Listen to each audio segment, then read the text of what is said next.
Jamaah yang dimuliakan Allah, untuk tahu keimanan yang ada di dalam diri kita masing-masing yang dipegang ukur dan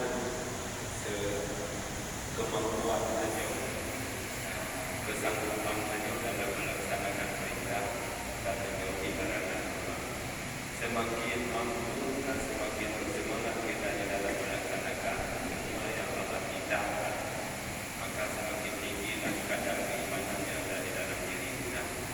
Jadi berapa iman karena ada kebenaran tahu pribadi masing-masing, beda tahu penyakit dan kolesterol dan yang ada kucing, darah, berdiri kadang waktu dulu kolesterol dan kucing, ada pengantin ada cek darah, main cek banyak darah tinggi dan ujung kulit kadang jauh baik.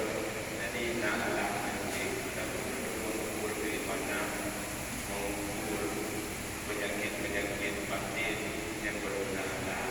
Tanda kita adalah yang kita tahu tahu iman itu mudah, tahu dulu yang betul okey boleh dunia ini tahu boleh iman betul mana betul itu bisa dibilang saya kan adalah sudah sama semua boleh seperti kepada iman kait tertuju boleh perlu dan yang mencoba bulan lebih karena lebih banyak penyakit tidak berkidah daripada penyakit-penyakit yang lain. Maka berguna fikir dan cekah yang akan mengefek dapat juga mengefek yang berkidah dan berdua bergaul dengan orang-orang yang sama tidak berkidah. Jamaah yang dimuliakan Allah, maka di dalam beribadah ilmu kecintaan. Ketika kita cinta kepada Allah, dengan mudah kita melaksanakan semua yang Allah perintah. Cinta kepada pekerjaan salah, dengan mudah kita beribadah dengan semua dan merasa anak merasa berat dan anak tumbuh kecintaan. Karena ilmu kecintaan adalah dasar wajah.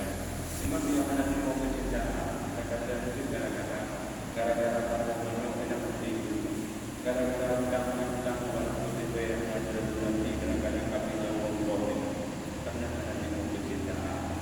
Supaya minum kecintaan yang pertama ini supaya kita minum kecintaan iman, keyakinan kepada janji-janji Allah.